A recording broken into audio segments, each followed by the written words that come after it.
ages fade.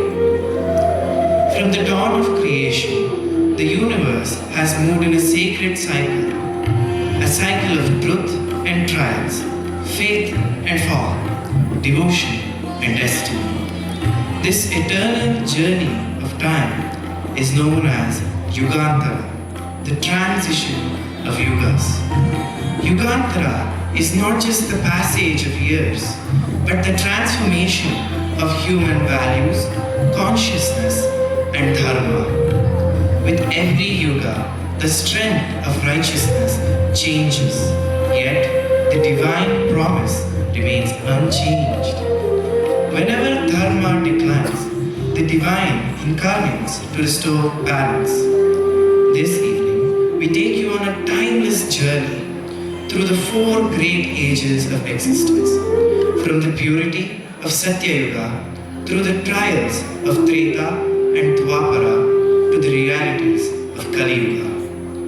Let us now turn back the wheel of time to the very first age, the golden era of truth and righteousness. Satya Yuga, also known as Krita Yuga. In truth and purity, there existed the golden age, Satya Yuga, also known as Krita Yuga. This was an era where Dharma stood strong on all four pillars. There was no fear, no falsehood, no greed. Humanity lived in perfect harmony with nature, and devotion flowed effortlessly from the heart. Our journey begins with Lord Shiva, the eternal yogi, the symbol of renunciation and supreme consciousness. With him stands Goddess Sati, the embodiment of devotion and sacrifice. Together, they remind us that true power lies in self-control, faith, and inner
पिताजी आप शिव के बारे में ऐसी बात कैसे कर सकते हैं?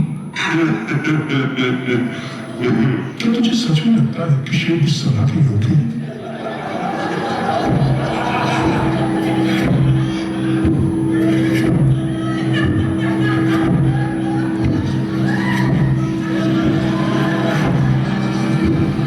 मेरे स्वामी का अपमान मेरा अपमान है।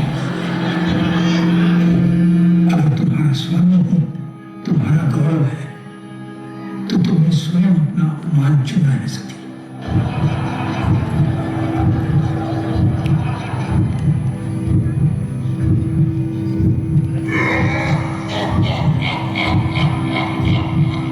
सती दक्ष की कन्या परंतु शिव की अर्धांगिनी।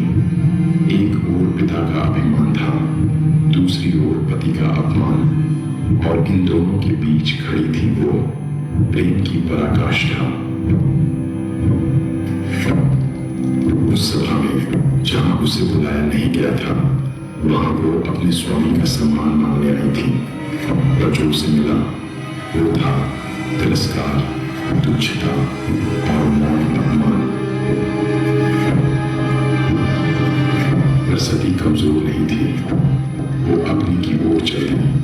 हृदय में भय नहीं, भक्ति थी। आज उसका शरीर भस्म होगा, पर उसका प्रेम अमर बन जाएगा।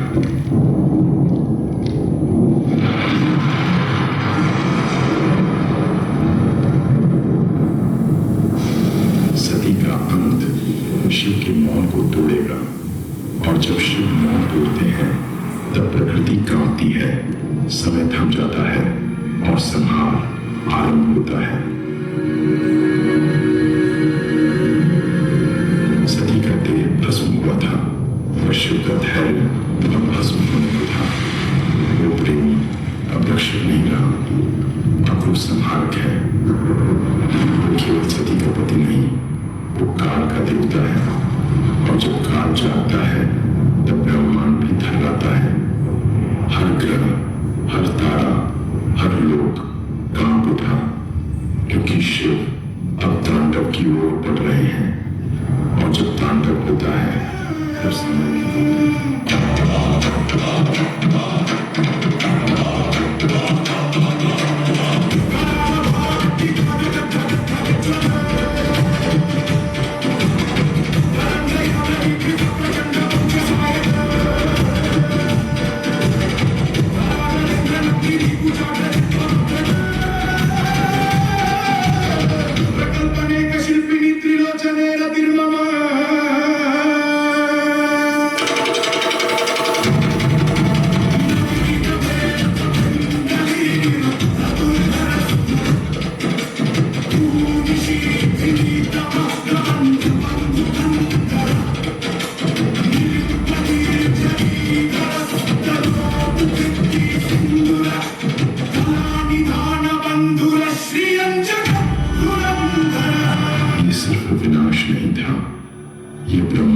चेतावनी थी कि जब प्रेम का अपमान होता है तब संहार जन्म लेता है। देवताओं ने शिव के चरणों में पहुंचकर विनती की, हे महादेव, इस विनाश को अब विराम दो, अन्यथा सृष्टि सदा के लिए समाप्त हो जाएगी।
है।